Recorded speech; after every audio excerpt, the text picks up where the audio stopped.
All right, well, hey, folks, welcome back. We are in the top 50 now. Like we did 51 last time, and now we are at, boom, 50 to 41. I'm Sam. I'm JT. And we are currently in the middle, right smack dab in the middle, of sharing our top 100 games of all time. I think we had 5 crossovers in the first 50. So far, that's keeping it consistent. Only 1 crossover average per segment. Which means we've already given you 95 games that you have to go out and purchase. So No. Here comes the next 100. No, we've given you... We've given you 5 games that you need to go purchase. If we both say No. only 5. That's to keep all those marriages intact across America. All right. Only 5 games, not 95. Well, we agree to disagree. All right, let's hit it. All right, my number 50 is a game that I have played exactly once. Boom. But I enjoyed it so much, and it has been impossible to get a hold of ever since I played it that first time. The first time I played it, it was with JT's Kickstarter copy, and it has been non-existent since then. Every time I try to buy it, I have people that send me text, "It's here, go buy it." And I, 5 minutes later, I go, and it's sold out. Heat, pedal to the metal. Pedal to metal. Wow. Heat, pedal to the metal. I cannot buy this game. They got 2 copies of it at Hooked on Toys right now. They do not. They have to. They I bet you they don't. I bet you they do. No, because when I went to Hooked on Toys, the guy didn't have any idea what it was. I even asked him, "Can you order it?" And he was like, "Well, I can tell what you, is I it saw called? 2 copies of this about a month ago. and you didn't buy one for me?" No, I'm sorry. Next Just time I kidding. find one, I will ask. 100%. Heat, pedal to the metal. One of my buddies at that I worked with at Monster Fight Club, he was actually able to. We actually had both of us had a standing order in our friendship. If he saw it, he was going to buy 2 copies. If I saw it, I was going to buy 2 copies and send one to him. He bought his copy. He broke our friendship. No, I'm just kidding. But he's the one that's been like, "Hey, it's here." He keeps an eye out for it.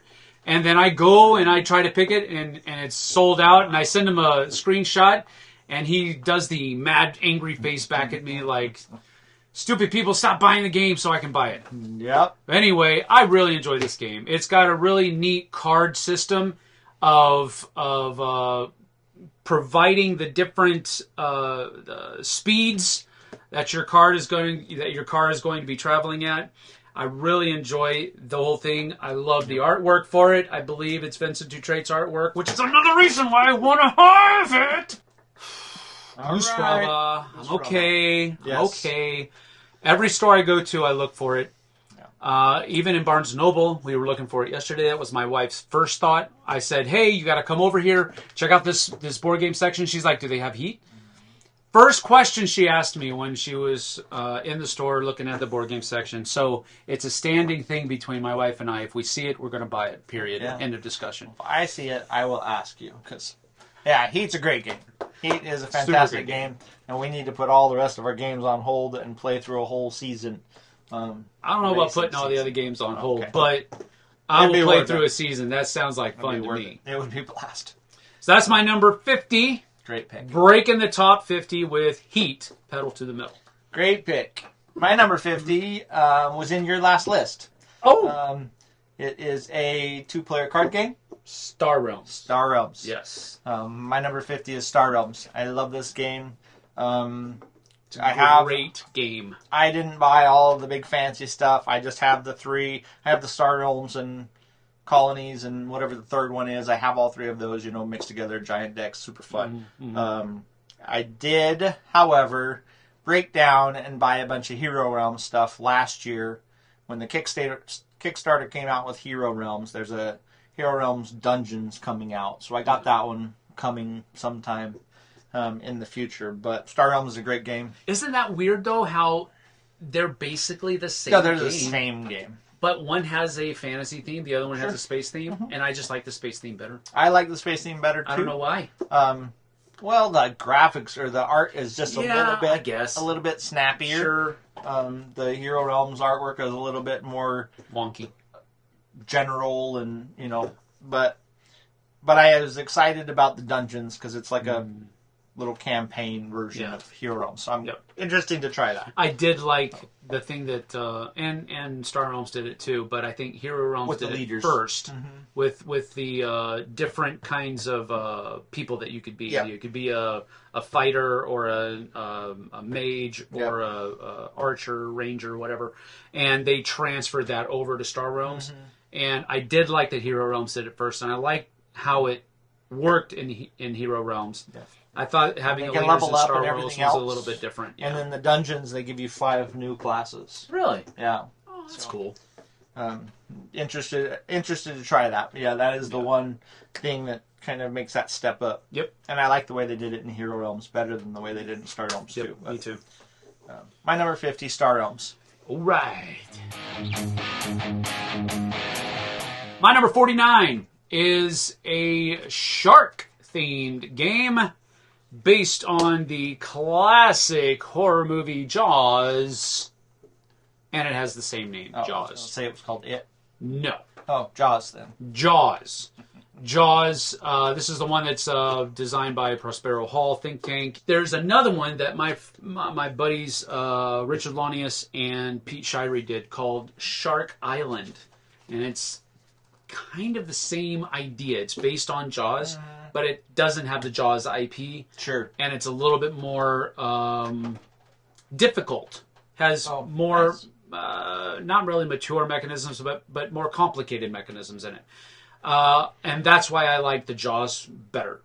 Jaws is, I just enjoy the simplicity of it, and it really feels like you're playing through the movie. Yeah. And that's really what it boils down to, and I really enjoyed it. So that's always been a favorite of mine, and it's kind of what ushered in my almost immediate, auto purchasing of all of the Funko games. Unless I look at it and it's like, ew, I really won't like that game. So that is my number 49, Jaws. Nice. My number 49 has animals in it at least. My number 49 is Ark Nova. You're not going to find it over there on that shelf. No, I do not own Ark Nova. I do like Ark Nova a lot. Ark Nova, you're creating a zoo. That's probably one of the most famous games currently anyways, but you're creating a zoo. You have that nice tile placement, spatial puzzle that you're doing with your zoo. But your main thing is you have 5 action cards, and those action cards determine everything you're going to do. And the longer you wait for those action cards to get towards the end of your board, the better strength they have. So it's this really intricate puzzle of when do you play this card, because once you play it at a level 4, it's going to go back to a level 1, and then you have to wait for it to build back up again before it's going to do you any good. So if you really need to play it at a level 2, that pretty much sucks, because next turn it's going to be, so you're just playing this. You're trying to create your zoo, create affiliations with other zoos and other continents to help you. You're trying to, do whatever your goals are for the conservation goals for the game, and kind of scoring and stuff like that. You're trying to make your zoo match what it's looking for. It's a really fun game. Tons of cards.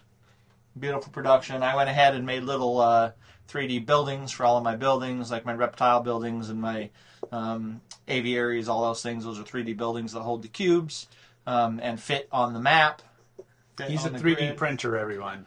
I'm not a 3D printer, but I have a 3D printer. You are a 3D printer. No. He's used his 3D printer to bling out a bunch of his games. Yeah, I made little gorillas and giraffes and tigers and stuff in different colors for your player pieces. What? Yeah, so if you're playing red, you're playing with the, all of your... Can't you do that? Why can't you do that to a good game? Little 3D bling out a good game. Bling out a good game. I blinged out... What? I have blinged out good games, I promise. But anyways, Ark Nova is a beautiful game. Yes. It's very smooth. Has that... It's a it's one of those games where I look at it, I'm like, wow, the amount of brain power it took to design that game, it's amazing. Yeah, I can't even really fathom being able to design a game like that. But oh my goodness, the scoring is what was the final nail in the coffin for me, because it's one of those games where your lowest score becomes your final score. Kind of. You have 2 tracks that go around the board, right? And it's where those 2 tracks, when those 2 tracks coincide, that's when the game is going to end, when somebody gets there first. And then it's after that, you get like in-game scoring and stuff might separate those, but it's really whoever has the biggest spacing past that wins. So I'm not good at. You have to do the appreciation ticket sales, and you have to do the conservation items at the same time. I am not a balanced player. I am not a balanced player. I'm like, I want to do this, and I want to be really good at this. Well, then shoot around the track farther. Yeah, but yeah, you're right. Yeah, that was the final nail in the coffin. It's a heck of a balance, and a huge game. You can play this game, and somebody can win with whatever 12 points. And the next closest person might have negative 12 points. You never know. So whatever. There's some pretty good. Yeah, no, I get it. It's a tremendous design, but it's not for me. I'm just not smaller games that use that kind of mechanism where the lower your when you have to play balanced. Yep. I can handle that. That game, I can't handle it. The mechanics are just so well done. Yep. Throughout that game. I agree. All right, right on. All right, my number 48 is a game where you are it's a 2-player game where you're building up that town that has all those stark white buildings with the little blue domes on top of it. It's called Santorini. Santorini, I usually only play it with 2 players. I don't go any higher. I think the expansions allow for a 3rd or 4th player, but I don't recall because I never used the expansions except for all the god abilities. I think the base game had 3. Okay, I wasn't sure. I'll concede that. That's fine with me. But I really enjoy the different powers that come along with some of those expansion cards and all that kind of stuff. But I really enjoy the look of this game more than anything else. Yep. I love that little base upon that's kind of lifted up off of the table, and you're building on top of that base. I love that, and it knocked it out of the park for me. Like I said earlier, I really enjoy games that have a huge table presence, and that is one of those games that does. Beautiful little game. For me, 2-player abstract strategy games, which is what this is. Yep. It's 3D abstract strategy, but still, it's abstract strategy. It has to look good. It has to. Yeah. Otherwise, it's no fun to play. You're just moving around, black and white discs or red and black discs or whatever it is. It's not really fun. I get that there's strategy there, but it's not fun to me. This, I love it because it looks so good. It looks so good. And so that's my number, what are we at? 48. Santorini. That's a good one. That's a lot of fun. That's a pretty little game. Yes. And I like the artwork on the cards. The artwork's really good. Very good. My number 48 is... I'm trying to think... Well, I was trying to think when I learned this one. I think this might have been one of the first games I learned when you moved into town. Early on. And that was Roll for the Galaxy. Roll for the Galaxy. I love this game. Melissa loves this game. This will be a forever game in our collection. I can say with that, though, it has 2 expansions. The second expansion was really good. Added some black dice and some orange dice and just some new mechanisms that kind of expanded on the whole game. But the second expansion was completely unnecessary. Bears say bad. If I could, and it was really expensive too. The second expansion, but it did come out. I'm never going to sell it if you keep bad mouthing it. I'm sorry, your expansion sucks. No, I'm just kidding. It's a fantastic game, but it comes with a bunch of new planets in it, which was the good part of that one. But Roll for the Galaxy, you're collecting dice based on, and you're just building out basically 12 planets and or technology tiles. Once you have 12 tiles, the game is over and you're scoring. Yep. But the planets come with different colored dice. All the dice have different kind of faces. But you're kind of hidden. You're hidden selecting what your action is for the round. And then when you move your screen, you know, you may have dice in 3 or 4 of the different places, but you may only get to activate certain ones based on what everybody else is doing. So you're trying to make goods, you're trying to produce, you're trying to ship goods, you're trying to build new planets or technologies, and all of that's being done by this hidden action selection. So we love the game. Did you like Race for the Galaxy? Yes. Mm-hmm. You did? Yeah, I like Roll better. I think I like Roll significantly better just because we like dice so much. So did I. This is what made Race for the Galaxy palatable for me, if that makes sense. Because they basically took Race for the Galaxy and put it into a dice form. Yep. And switched up a little bit because you have to, because you're using different mechanisms. But I just could not wrap my head around Race for the Galaxy. Too many cards, too many different things that you were doing, couldn't wrap my head around it. Roll for the Galaxy came along and was like, oh, okay, I get it now. And this is fun because I'm rolling dice and I have those little cool little dice cups and all that kind of thing. So you only have so much money to buy from your citizenry each round, so if you spend too many dice and you don't have enough money, you can really cramp yourself, or you know, so it's really got a nice play to it. Yep. I agree. Good pick. All right, my number 47 is a game that I knew about, but I didn't really try it. Didn't have a reason to pick it up until Dice Tower West this year when I was doing a top 10 intellectual property games list with. But it was not intellectual property. It was public domain games. Oh, okay. My top 10 public domain games, and I did it with Matthew McCack, and I also did it with Stephen Bonacore. And on Bonacore's list, one of the games was The Adventures of Robin Hood. And it's a Cosmos game. It's right back there. That's a new one, though, right? Yeah. And they've got a Friar Tuck expansion out for it, which I don't own. But we've only played this a couple of times, but oh my goodness, it was so fun. I've heard so many good things about this we've game. Played it. Tons of good things. I can't. The storytelling, the actions that you choose impact the storyline. I just really enjoy this game. The fact that it's set within the Robin Hood IP just makes it sing even more. I really enjoy it a lot, and it's Stephen Bonacore. I think it was. I don't remember where it was, but it was pretty high on this list if I remember correctly. Yeah. And it's just a great game. It's a really great game, and I really enjoyed it. And it has really sung. It just rocketed up my list. Yep. But that's the impact that it had when we played it. It's just like, wow, this is so fun. Wow, this is so fun. When I first heard of this game, I thought it's one that Mel and I will like, and I'm pretty excited to get and everything else. But we have so many campaign games right now, and she's doing school, and we've just been too busy. Someday we'll get this and play it. It's on my list.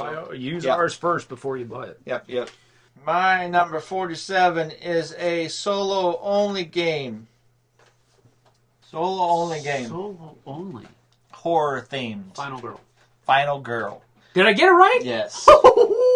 Man, I haven't even played this game. Final Girl is the coolest puzzle game you ever have. I'm huge into horror. I love A, B, C, and D horror-rated movie. You know, I like the low of the low sometimes with horror movies. But the cheesiest of the cheesy. Yep. But each of the boxes, it comes with a core box. Yeah. And it's a dice rolling game, but it comes with a core box, but then each of the chapters basically comes with 2 girls. So it's based on being the final girl, right? Every horror theme thing, everybody else is dead. There's one girl left. Your last person left. You have to kill this thing or whatever else and get out. And it's not even, that's the cool thing. It's not like I'm the last and I'm getting out. You actually, at the end of these games, have to defeat the enemy. Oh, really? 99% I didn't realize of the time. that. Yep. I thought it was like just a survival. No, it's not. Yeah, so you have to actually, you can't just run around and hide for the whole game. So it's really cool. But you come out with 2 heroines. You come out with 1 Drugs map. Are involved? Drugs are involved? No, women. final girl. You come out with 2 girls, 1 map, and then 1 enemy. And the cool thing is you can mix and match those all you want. So there's like a Geppetto one, right? Geppetto is a puppet master, and he's in like the big top and like a, you know, or you could take Geppetto, the puppet master, and you could put him in Creech Manor, where you could put him in like the alien ship, the Nostromo. It's not the Nostromo, it's called something else in this one, but you could put him in the alien ship, and you could have little Red Riding Hood could be your, you know, you mash all 3 of those together. Is Pinocchio an ally? No. Pinocchio wants to stab you with a knife. But so there's a lot of variability, and you can pick a different girl. You can pick a different map. You can pick a different enemy. There's Poltergeist is a really cool one. There's Geppetto. There's Big Bad Wolf. There's the alien Xenomorph. That's cool. All these different themes that are so good. Yep. In horror themes, and that's cool. But it's a really fun, really tight game.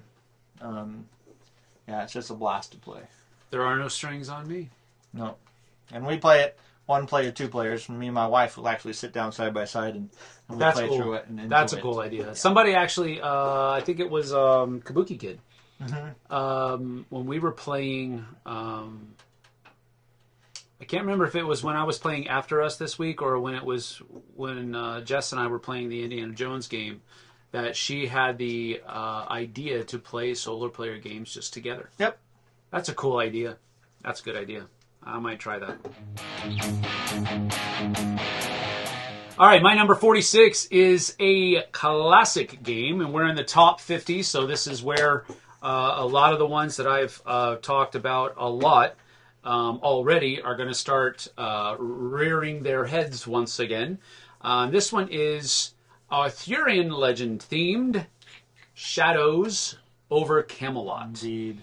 And Shadows over Camelot is one of those games that is like right insta in my collection, period, end of discussion. Nice. I've just had so much fun playing this game. I could never play the game again, and I don't think it'll ever leave my top 100.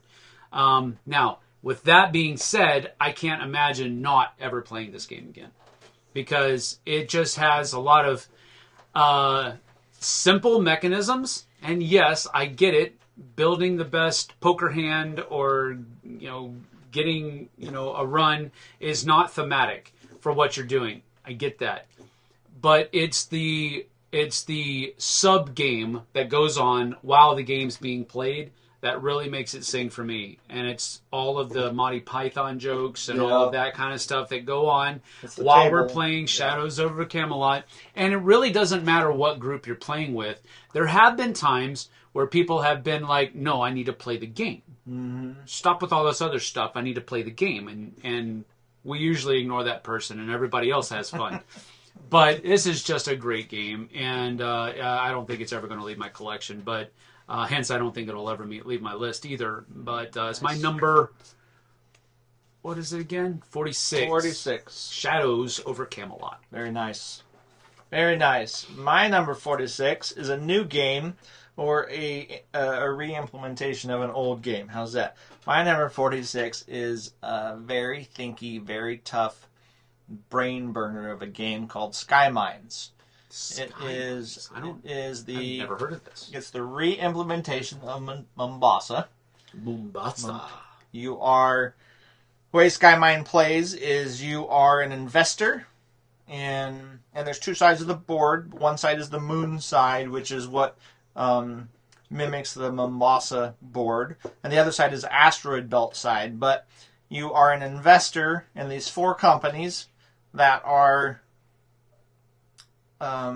mining and taking over the moon. So there's an area of control between these 4 companies, and really you're helping them expand. While you're helping them expand, hopefully you're getting shares in that company. Mm-hmm.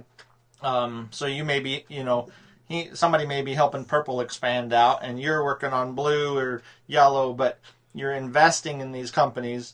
And at the end of the game, depending on how well they're doing and how much you have invested in them, you know, that's where a lot of your points are going to come. The same thing, you also have a technology board and the helium-3 board, where you're collecting helium-3, but you're all collecting these technologies, and depending on how far up you do on both of those things, during this course of this game will be points. But the coolest mechanism is you have a hand of all of your cards. Every card that you own is in your hand. Yeah. And then you're going to play down. You're going to start. You can only play 3 cards. But when you play those 3 cards, they are just resources. You know, they might be titanium or something, or energy or things like that. Once you spend those out on the board to do things, then they're going to go into 3 discard piles. And at the end of your turn, you get to pick up 1 discard pile. So it's this really interesting mechanism where you're using up 3 cards. Some of your discard piles are building up, you know, and you want to pick up this one, but you're like, oh, I got energy over there, and you have to determine where you're discarding these 3 cards. I was just going to ask that. If you get to determine where you do. Okay, because you're basically building your next hand or whatever. You still have what's in your hand, but you're going to pick up one of these 3 to add to it. So it's a balance of what you're taking and everything else. That sounds cool. It's really neat, really thinky, beautiful board presence. Really fun. All right. Cool beans. My number 45 is quite possibly one of the most thematic games in my entire top 100 list. And I say that knowing that there is a ton of thematic games in my list. This one is probably one of the most thematic games, and that is Big Trouble in Little China. Big Trouble in Little China by Everything Epic Games, and I mean Everything Epic, right over there. Yeah. Not going to leave. Now, this pick comes with a caveat. If you've not seen, or if you're not a fan of the movie Big Trouble in Little China with Kurt Russell, if you're not a fan, you probably won't like this game. That's how thematic the game is. Very, very true. And so I loved the movie. I loved the movie. And it's literally like playing, it is that movie in a board game version box. Yep. So much so, this is interesting. One of the mechanisms employed in the game is role-playing. I don't think there's any role-playing in the game at all. But as you're reading some of the different abilities, you can't help but jump into the character's voice or what have you. Yeah. And just, oh my goodness. This is such a cool game. Now, it's a big game. It feels like everything in the kitchen sink when you're playing through it. But if you're a fan of the movie, you're going to have a blast playing this game. Yep. And if you're not, you should add 2 hours to your game length so you can watch the movie first. Yes. Then play it. Yes. Absolutely. I totally agree with that. So, when this game came out, Chris Bartalisi, I think it was the first time I met him, is when he was doing that, and we would greet each other at conventions going like this. It's cheeky, it's goofy, but that's what we would do, and it was just fun. We had a great time. I still get to talk to him every once in a while. I got to see him when I went down to Texas a couple months ago. So he's a great guy, and this is a great game. So that is my number 45, Big Trouble in Little China. Game. Very, very nice. My number 45 is my second game from Shem Phillips. Ooh. Garfield Games, S.J. McDonald. That is Viscounts of the West Kingdom. Viscounts of the West Kingdom is a really cool game where you're traveling as a Viscount around this long this hill. Has a big circular board. Yeah. And you're building buildings. You're picking up townspeople to help you. You're getting manuscripts for your for the religious books. Yep. Or you're sending people to the castle to work. And you're basically Viscounts that are trying to help build up this kingdom. Yep. And you're all traveling around this board, and it's worker placement in that sense, where wherever you go, you might get to take a couple of resources, or you might be able to spend some resources to do one of those actions. But your power in all of those is all predicated off of your card play, because you're playing in a, what would you call it, a rotating tableau, basically, where you have 3 cards down, And those 3 cards are going to tell you how much religious power you have, or how much builders you have, or whatever else. But that tableau, 1 card is going to come off at the end of every round. It's going to slide down, and you're going to add another card to it, so it's going to continue to morph. Yep. But it morphs in a nice, slow pace to where you can continue to take actions in a sequence. So it's got a really nice feel to it. It's just a really solid. Yeah, this is one of my favorites. This is one of my favorites, and because he named all of those games so similarly, like it's the blank of the blank kingdom. Sure, I get them all mixed up. Yeah, but now that you said that, this is one of my favorite from that Garfield series. Yeah. And the expansions come out. At the very beginning, the castle seemed like it was very, very strong. The expansions have come out since, which makes the manuscripts and the building, a little more balanced to that. Yeah. Yep. I don't know that there was a huge differentiation, but now each of them feels even more fun to do. So I think a lot of that power crunch is if you've played a game too much. Yep. Then you're gonna experience that. But if you're not, then you won't. Viscounts of the West Kingdom. Good pick. All right, my number 44 is a crossover with your list a couple segments ago, I think. Nice. It's in the Midgard series of games. Reavers? Reavers of Midgard. That is correct. Reavers of Midgard. And I feel bad that mine was so low. Nah, it's not that low. Different strokes for different folks. This one is, again, boom, right there on my list, on my shelves. Not going to go anywhere. I love the crunchiness of this game, I guess is a good way to put it. I love the card play of the game. I love using your leaders. And all of the different dice that come along with this game as well, and how it all just kind of works together. Even the cards that you can get at the different ports, those work those work together well too. Just everything about it. It is the most Euro-ish of the game. I think Champions was more of the hybrid, of the hybrid of it, and they really haven't come out. I think with the they haven't come out with the Ameritrash version of that series. That's how that series was supposed to come out. They were going to have a Euro version, which was Reavers.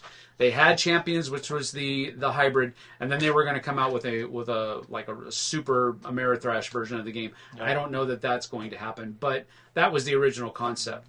So this one is a second place in that series. Sure. Out of 2 games. Yep. Spoilers. But I really do enjoy this game. Everything JT said about it was absolutely true. It's got great artwork, great table presence, great design. So that's my number. I keep forgetting the freaking numbers, man. 44. 44. Reavers of Midgard. Good pick. Great game. My number 44 is one of my favorite TV shows right now. That's this board game. Any ideas? Favorite TV shows? You don't watch a lot of TV. I don't. I watch very little TV. You don't watch and I don't know what you're watching right now, so I have no idea. All right, this is The Reckoners. Okay. Well, I didn't know that there was a TV show about it. There isn't. It's called The Boys, though. Oh, I don't like The Boys. Oh. Yeah, I like The Boys, but The Reckoners, right? You are The Reckoners. You're the humans. I don't know I can't remember exactly what the theme is or what the reasoning is. A comet comes down, a bunch of people become epics. Unfortunately, all these super epics are not superheroes. They're all evil, and they're all rotten. And so us as the humans, your little group of reckoners, is trying to go out and beat these epics. And they have all kinds of powers, right? And they have nothing more to do than just to destroy humanity, basically, is what they're doing. So you're trying to fight against all these superpowered people. And there's a main one who, in the base game, Steelheart is the big bad guy. which is the bad Superman. I can't say that. The bad fly guy with laser vision with, super speed, whatever. But you're trying to beat Steelheart. But there are locations around the board based on how many players there are. Each of those locations has a minor epic in it or an epic in it. You're trying to defeat them, and by defeating them, you learn more and more how to defeat Steelheart. And the whole time they're trying to kill off people and find you out and take away your resources and all these kind of things. So it is a cooperative game with a great theme. It's really hard. It's very hard. It's really hard. The expansion, which I would suggest the expansion to everybody. The expansion takes all of the epic cards, the original ones plus new ones, and makes them all more unique in the abilities that they do and the things that they do. Cool. They have only a few different things they can do to hurt you, build barricades or whatever else. In the expansion, if a guy's name is Earthquake, the items that he does are more tailored towards that. So so you can play with either set of cards. You don't want to mix them. Yeah. But it's a really fun game. It definitely gives you that The Boys feel when you're trying to chase down the speedster and whatever else. But the production on the storage trays in this game are off the chain. It's all game trays, I believe. Yep. All game but trays. everything, like the locations, are all game trays. Everything that's on the board that you're playing with is game trays. It's not just your storage solution; it's the game. So production quality is off the chain for this game. It's really good, really nice, and it's a super hard game. And that's one of the reasons why I don't like it so much. But as you were explaining the theme, I really enjoy the theme. I really enjoy the theme of the game, but it's just a little bit too hard. I bet as you a cooperative we game. beat this. No, I don't think it's that hard. I bet you I beat this. For me.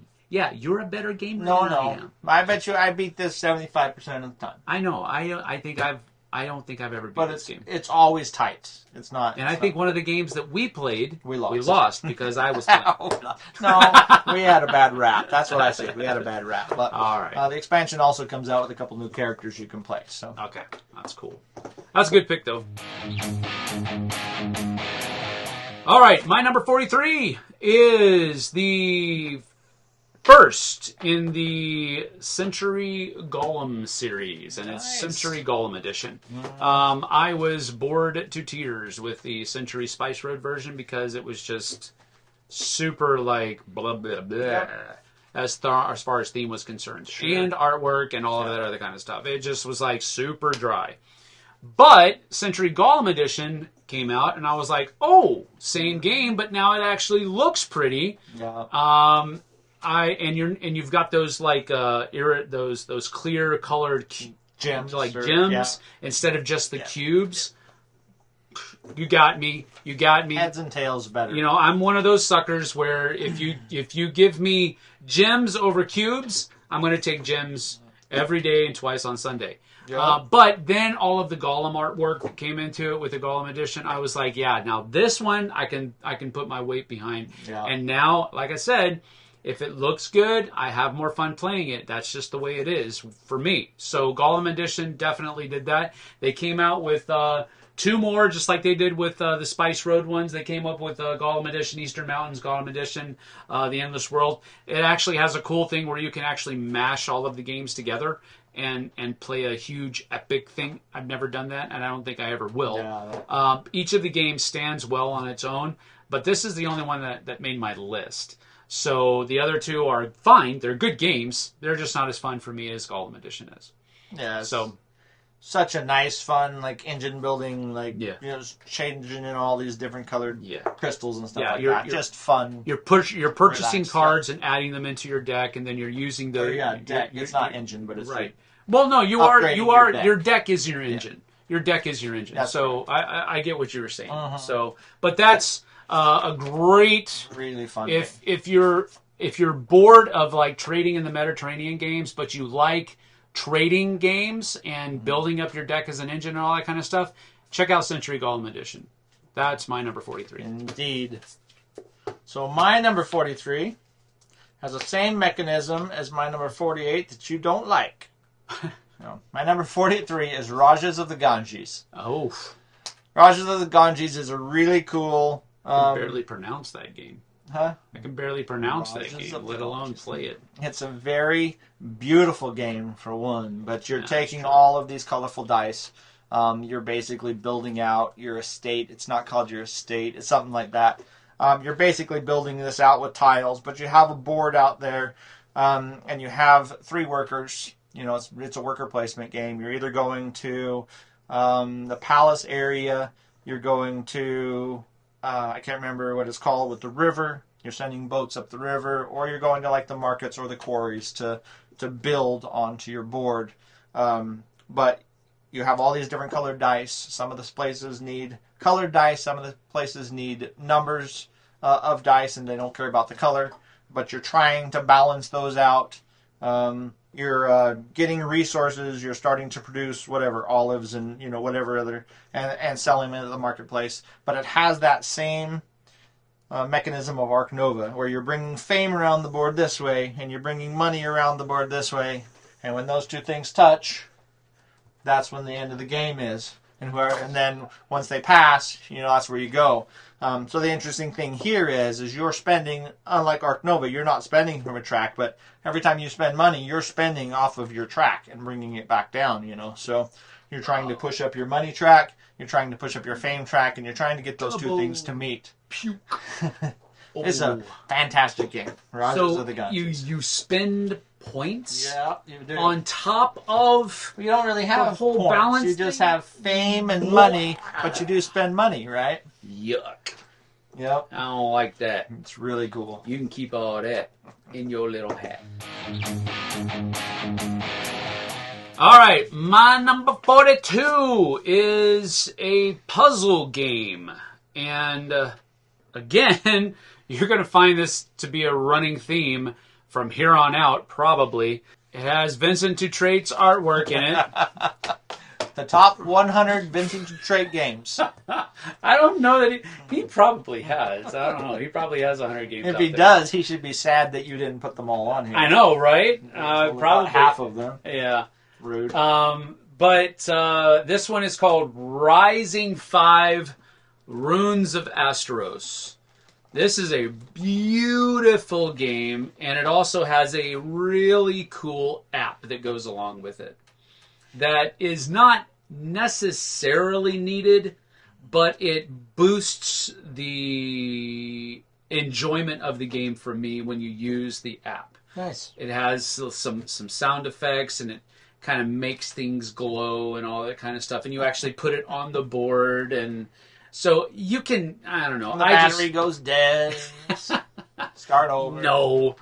But it also helps you keep track of, because you have to figure out the combination of that the ancients put in place. Basically the moon of Astros, I think, is about to collide with the planet, and you're trying to, or the sun of Astros is about to collide with it, or explode, or something. Isn't like Rising 5 like a cartoon? that. I don't know. I Like don't Ben think 10 so. or something? No, not Ben 10. I don't know what you're talking about. What you talking about?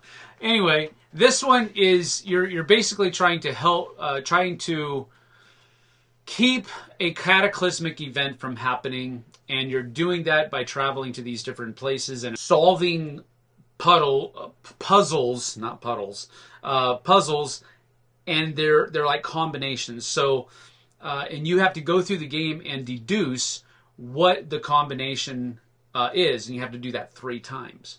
And once you've solved the riddle for 3 different gems, if you've done it before the planet collides with the sun or whatever it is, then you've won. But it's a very neat deduction game that has some other things going along with it as well. Nice. I'm going to put this on my I Want So, to playlist. Yeah, well, I've got it, so we can play it anytime. But I really enjoy this game. It's got a really neat app that goes along with it.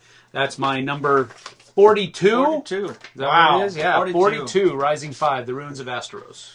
Fair enough. The Runes of Asteros. Runes, not ruins. Ruins of Astros. There you go. The Runes of Asteros. All right. Fair enough. My number 42 is a beautiful game by Bruno Cathala. Ooh. It's about being underwater. Underwater? No. Abyss? Yep, that's the one. Abyss? Abyss. Yeah, okay, Abyss cool. is a fantastic card game. Yeah. Set collection. Artwork is amazing. Artwork is gorgeous. Super, super good. A set collection, though, you're collecting different colored I suck at this game. underwater creatures. I can't think of the underwater groups, basically. Kingdoms. Yeah, but you're collecting like a bunch of reds or blues or greens. It's almost like mafia bosses. That's sure. what it feels Well, like. you're collecting the minor cards so that you can pick up the rulers, right?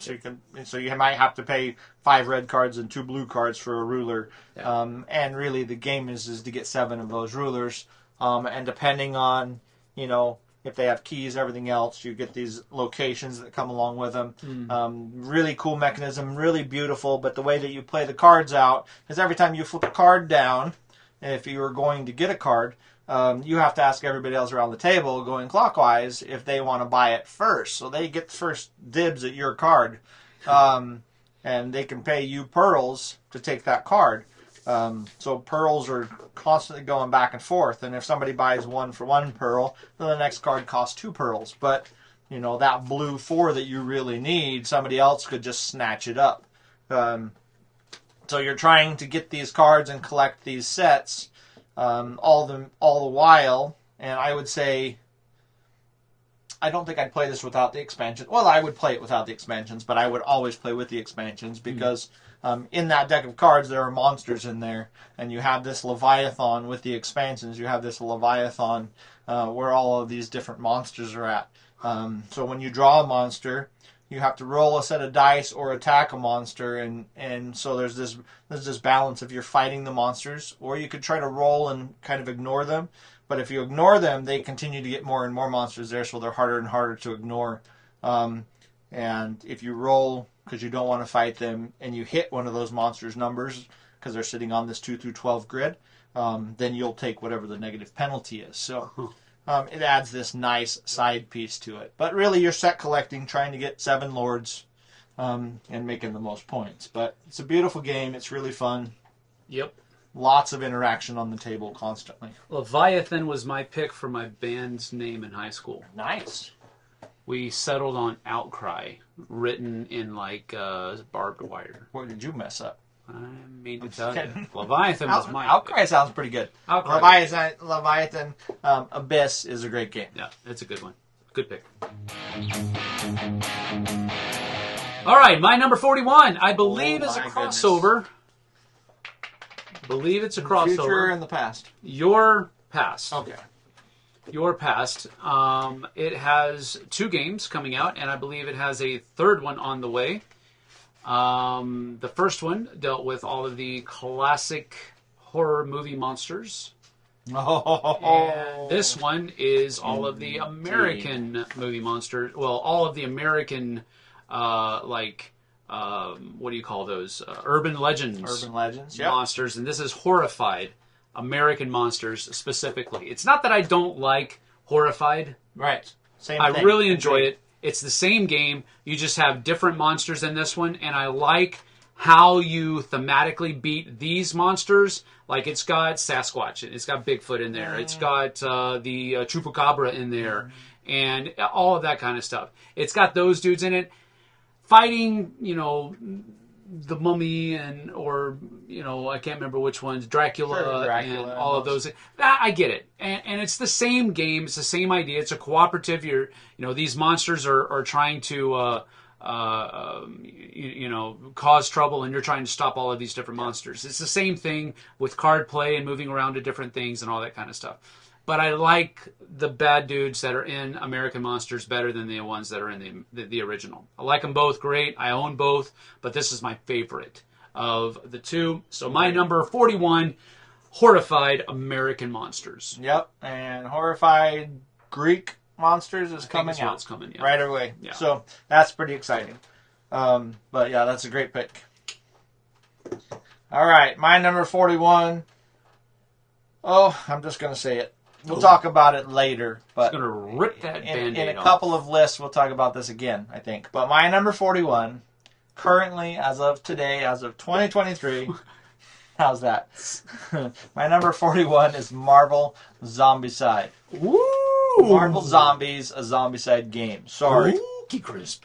That's my number 41. That's good. I really like the game. We've played the base game several times. We've played them together. I've played it several times already. It's super fun. It adds just enough difference from the normal Zombicide game to make it kind of its own game for sure. Yes. The items are no longer items; they're abilities, and we all love Marvel characters. We've kind of talked about this over the last couple of lists. I'm super excited to get in the full boat, so that we have everything. He's chomping at the bit. I'm chomping at the bit. Like, if you've seen my videos over the last, I'm impatiently waiting for this to show up on Kickstarter or from Kickstarter. Hopefully very soon. But the game is a blast. Yeah, it is. I'm really excited to. I think they came out. I don't know what I'm doing, but when I was at Barnes & Noble, I should have taken a picture of it. Mm-hmm. They had a a Marvel Zombies something. Retaliation or whatever it's called. Is that like a retail version of this? That's like a retail lower. Yes, that's like exactly a super what it is. Basic. Yes. All right. And that came out before this. Oh. So I didn't know that. It did. They kickstarted Zombicide. They kickstarted Marvel Zombies. And then the retail version came out a couple months later, and then the base game of Marvel Zombies came out. Because my copy of Marvel Zombies is, I think, the retail version of what you're waiting on. Right. Yep. But this came out before that. Mm-hmm. Got it. And that one you are, I believe, you're the superheroes fighting against zombies. Yeah. It's the opposite. I think so. Of Marvel Zombies too. Got it. So, yes, but that is very true. That's a good pick. Very good pick. Number 41, Marvel Zombies. Much too low. I thought about not putting it on there because I don't have my copy yet, just so you know. Oh, my goodness. I thought about leaving it at 101. He thought about lying to y'all. I did. But it's a great game. Yes, it is. All right. Well, that is our number 50 to 41. We are solidly in the top 50 at this point. We've only got 40 more games to go. Feels like too Four late. more seconds. Yep. I mean, four more segments. Sorry. Yep. But that is what's coming up. Thank you so much for joining us. We appreciate your time. And we like that you're spending it with us. So we'll see you guys and gals on the flip side. See you later. Take care.